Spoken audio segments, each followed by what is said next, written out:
Hi, everyone. Welcome to What Just Happened. Today, I have Justin Honaman. Justin is Global Head, Retail, Restaurants, Consumer Goods, Business Development at AWS.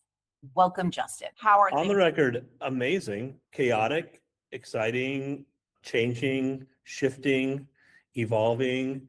A lot of customers leaning in. I don't know, like all, as you can imagine, it's like my world is this confluence of tech, customers every day, either calls or meetings in person. Today was analysts we hosted, so it's great. I thrive in that environment. So, from what I understand, you spend your day speaking to existing AWS customers and navigating them through or explaining or maybe wearing the hat of a potential change maker as more and more options are available to them and they have questions and they want to know. Is that a great way to describe? Yes, but the only difference is that I also meet with customers that don't work with Amazon or AWS. And also I help our customers navigate Amazon, not just AWS. So I would say that the scope can be broader. We're working with a big consumer goods brand. They're interested in leveraging advertising. No big deal. I'll bring in our advertising team. But you're right. I spend a lot of time with existing AWS customers and also those that don't work with us. So it's an interesting mix. How do you keep up with the announcements that come out from your organization? That is a great question. So first of all, I'll just say that the pace of AI is moving so quickly right now. It's unbelievable. Maybe different than anything we've all seen from a just pace of change and a level of announcements. I will say we host an annual tech event every year called reInvent. So at that event is a great opportunity and location to learn about what's big, what's coming from AWS, whether it be investing in chips, investing in platforms like our Agent Core or Bedrock platforms for AI, investing in models, investing in partners like Anthropic. Okay, but that was in December. And a lot has happened since then. You really have to internally not only be following, for example, retail, restaurants, and consumer goods, like the industry, the trends, like what customers are saying and feeling and doing, but also following our own tech team to know what's new, what's coming, what's available, or what's not. We make decisions to close stores. We need to know that. Or we make decisions to launch a new piece of technology. We need to know that. So you really have to be intentional. We have this leadership principle called ownership. You have to own it. You can't rely on your manager to send you the updated sheet. You got to stay up to speed on everything. So it's interesting tension to manage. Is there a portal where they say we're doing this, or this is coming? Or do you wake up every day and say, let me digest what's happened in the last 24 hours? Because it is a 24-hour news cycle. I mean, it's still moving that fast. We do have a number of resources internally to understand what's been announced.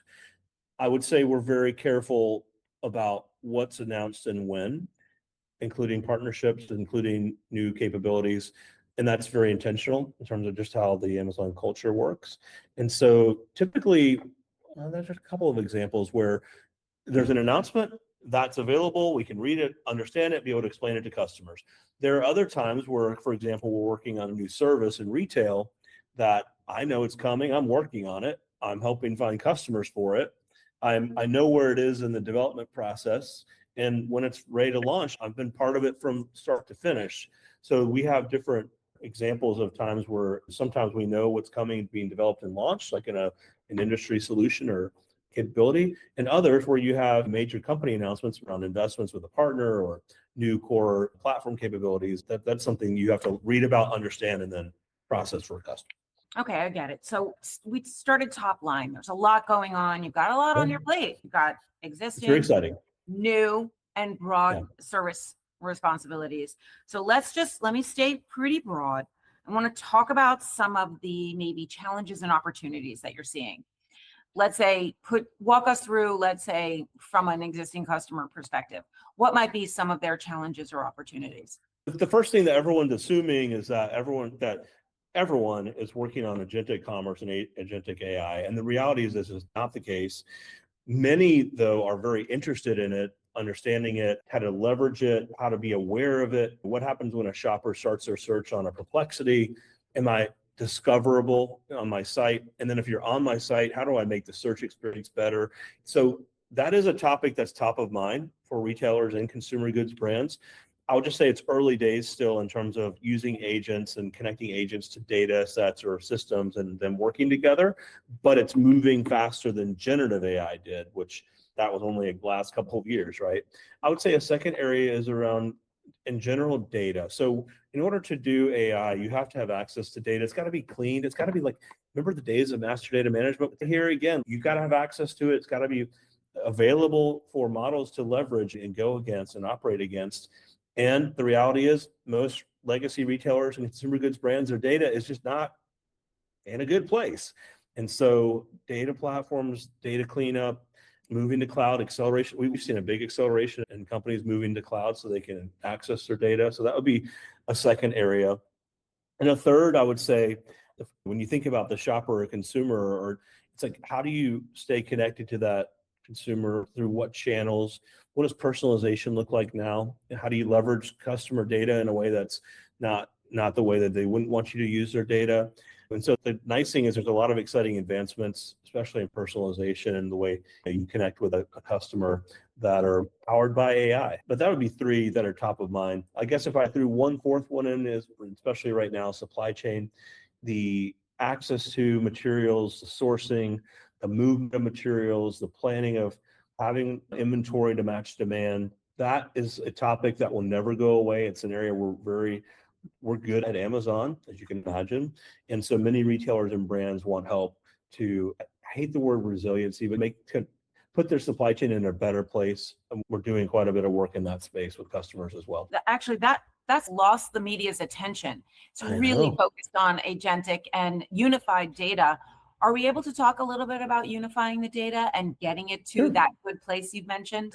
Yeah, definitely. So hear that phrase, but in the retail world, it might be because the e-commerce data sits separate from the physical business, right? So unifying it, maybe just at least connecting it, getting it lined up, making it easier to do basic reporting and dashboards and scorecards, let alone AI, right?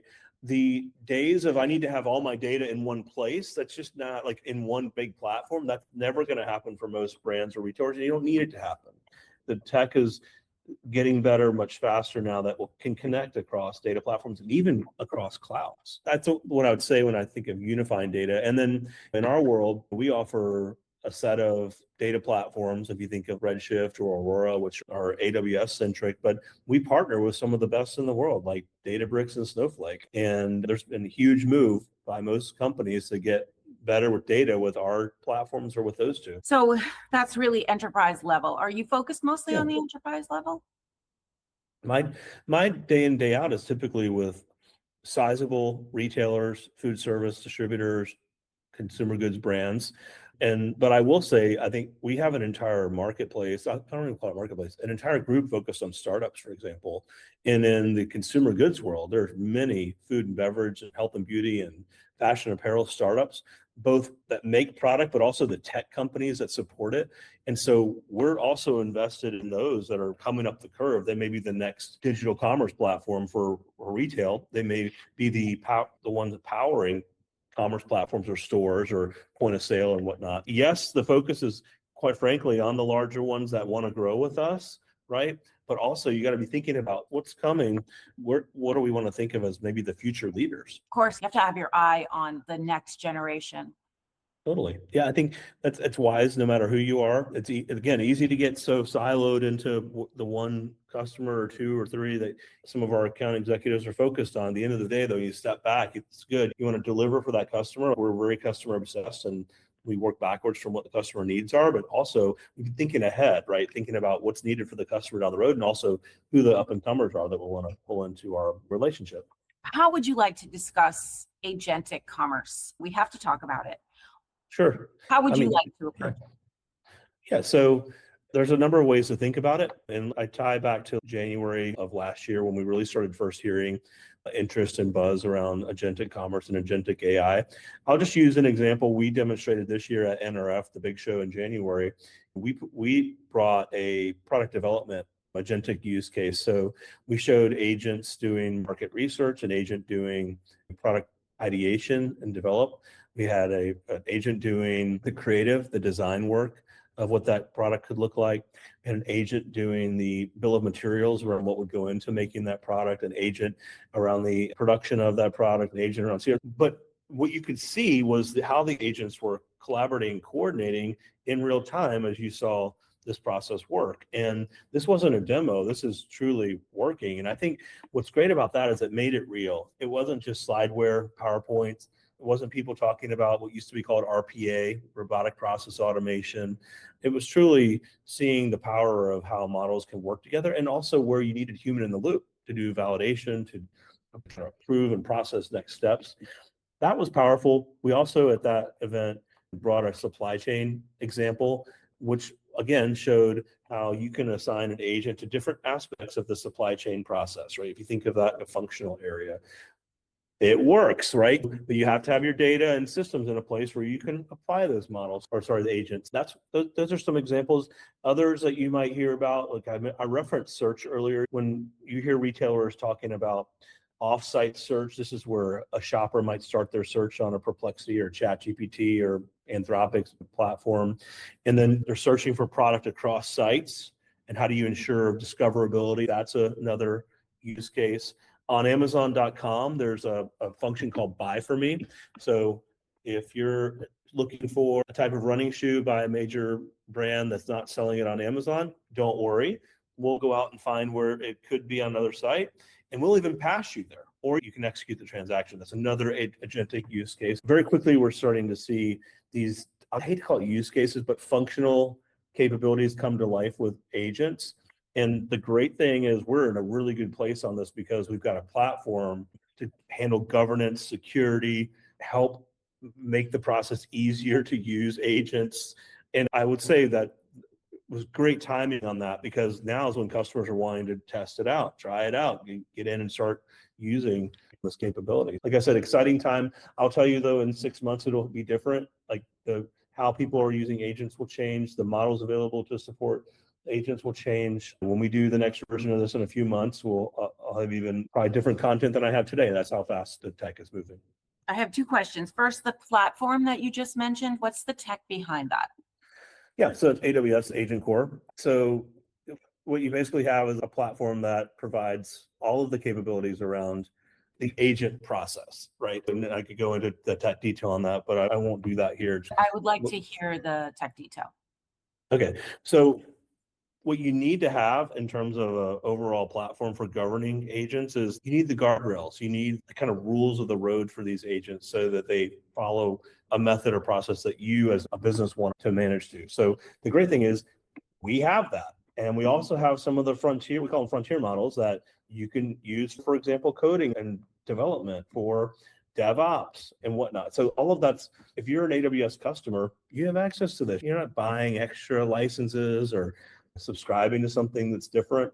All of this is available through your relationship with AWS. Same with other services that we provide in this space. Like I said, I think what's exciting is the platform is ready now. It's not something that's in QA or test. It's out there, and we have customers now leveraging it, and we have significant workload increases, we'll call them, around AI because of the vast growth of not only traditional AI, generative AI, and now agentic commerce. But all of that's available through kind of the AWS like platform. So in a way, if you're CPG, if you're retail, and you're doing either multi-channel fulfillment, buy with Prime, selling on Amazon, there's a trust and a safety world you're entering. And so what I hear you saying is that the platform brings the same amount of trust when you start your agentic build out. Okay, so that's actually a great point. By the way, I would say that it's called Amazon Bedrock Agent Core, right? And it helps you accelerate moving agents to production, and it's using composability. So you can, for those who don't know composability, that's the ability to swap out and change and modify different aspects of a platform without having to change the entire platform. Okay, but you're right. So one of the, I would say the core value propositions for AWS, just in general, if you rewind the clock to 2006 when cloud was launched with AWS, and for the 6 or 7 years after that, there was no other cloud provider. One of the core tenets, though, is security of data, your customer data. You, as the customer, own not only the data, but access to that data. And nobody at Amazon can get to or access your data. And nobody, unless you provide them access in your company, can get access to your data. So that's one of the core tenets, I'll call it, of what's built on AWS, and security is our number one priority. So you're exactly right. That is absolutely one of the value props of this. And also, you think about cybersecurity, that leans into the AWS strength in terms of the platform. We provide the platform and the service on top. You manage the data that goes in it and the access to it. Let's go back to buy for me. So what's powering that? Yeah, so that's an agentic use case. So when you search for a product, like let's rewind the clock for a moment here. So if you think of Amazon.com, their strategy is to be not the everything store, but be your everyday store. In that situation, we'd like for you to start a search for any product on Amazon, which is great. But what happens if it's not on Amazon? There are a number of products that, believe it or not, are not sold on Amazon. So the use case for this is, hey, we'll find it for you. You can do a search using buy for me, and that's basically a model that is going out and looking for the product that may not be available on Amazon.com. And then again, allowing you just to go and complete the transaction on that retailer site, for example, or it's something that in some cases could be completed within the environment of the Amazon.com platform, including pay, which if you think about a full transaction. That has been, I'd say, an interesting use case. So the customer wants a product, it's not on Amazon, right? The AI agent navigates to the brand's website and completes the purchase autonomously. That's the whole idea. And it uses Amazon Nova, which you may be familiar with, one of our AI models. It uses Claude models from Anthropic, and it's all on Amazon Bedrock. So that's what's powering it. Great. Payments is a very important topic. It's that last make or break piece of the selling journey. Can you talk about that? Yeah, I'll just tell you from the industry perspective, working with retailers, you're exactly right that pay and payment mechanisms, payment options is a top priority, I'll call it, for anybody that's looking to help facilitate a transaction. And yes, Amazon offers capabilities around pay. So do many of our partners. There are many partners actually in the pay space, like Stripe, for example. So a lot of different options. And I would say across the retail industry, it's not that there's a standard, but most of the time, the retailers are looking for ways to make it as easy as possible to complete a transaction on their site. So you'll come back and not leave because of frustration around that. This has been great, Christine. You're hitting on really important topics in the retail space.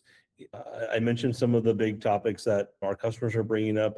There's a real focus on like, how do you make a better customer experience? How do you retain customers? How do you engage them as channels are shifting and ways of interacting with customers is shifting? And you've hit a lot of the elements that are top of mind with our customers in retail. And on the AI side, yeah, I think it's super exciting. There's so much happening in the space. It's hard for retailers to keep up with all the tech and with all of the announcements, as you mentioned. That's our job too, to help navigate that. As a good partner to a retailer, we're helping them understand what's available, what we offer that could work. And also there's things we don't offer. So we're pretty clear with the customer on what we can do and what we can't do. I imagine if I was a retailer and an AWS customer at using any of the components, and I wanted to really explore embracing AI in several different capacities. This is how I envision it. They pick up the phone, they call you and say, walk me through the layers of the AI factory that AWS on and what they're doing and how I can build out to that.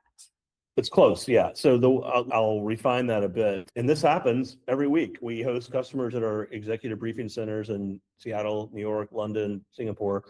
And right now, especially, every one of them has an agenda topic around AI, generative AI, agentic commerce, fill in the blank, Bedrock, Agent Core, depending on who the audience is there. So they all want to know, what do you have? You're investing in chips, you're investing in platforms, you're investing in services, right? So cool, get me well-versed in that, why I should care. Tell me what's different about what you offer versus some others in the market, okay? And then the last part, this is the important part. Okay, Justin, you're in retail and consumer goods.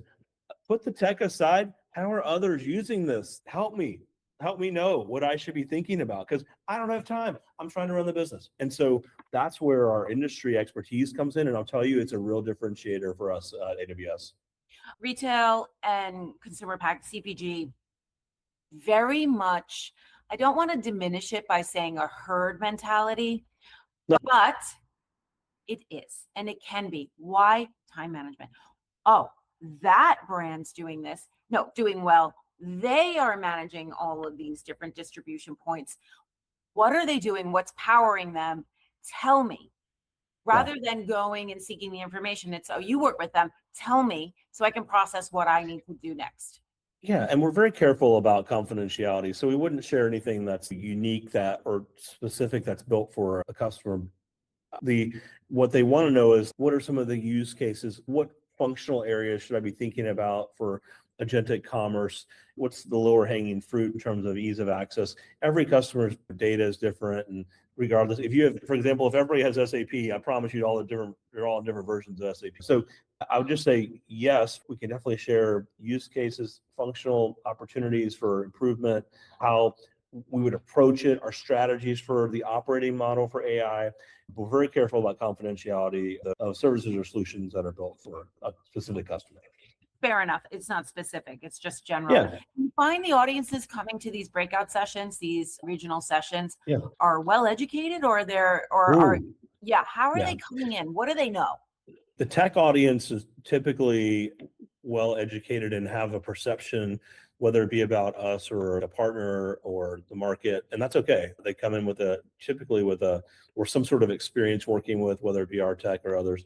The business audience, though, here's what's different. The last 12 months, you're really seeing next level ability to talk about AI. And I'm not saying, oh, just know what it means. Literally have some idea of how it could be helpful, how you're using it internally, where you're seeing it come through, and the tools you're using. And that has largely shifted. We can now have a near technical conversation with most line of business leaders because they're in it. And if they're not in it, they're out. So that's what I tell people. You got to lean in. That you don't have to be a coder, but you need to lean into the AI. It's not going away. It's not just going to be a Zoom add-in or Teams add-in or Salesforce add-in. It's providing new capability for how you can run the business, how you could make a big difference for the customer. It's good to know that the business leaders and the practitioners and the executives and C-suite up are now embracing the knowledge. We're also seeing CFOs, CMOs, and of course CEOs showing up in tech conversations with the CISOs and the CTOs and the CIOs. Yeah. No doubt. Yeah, you're seeing that easily in marketing, easily in supply chain, because you think about agentic commerce, or even what we're doing with Amazon advertising, these are places today that it's part of the job to be well versed in the capability. So thank you so much. I appreciate you coming on the show, Justin. Yeah. It's been Great to see you. Having you. All right. Catch you soon. All right. You take care. I'm Christine Russo, and that is What Just Happened.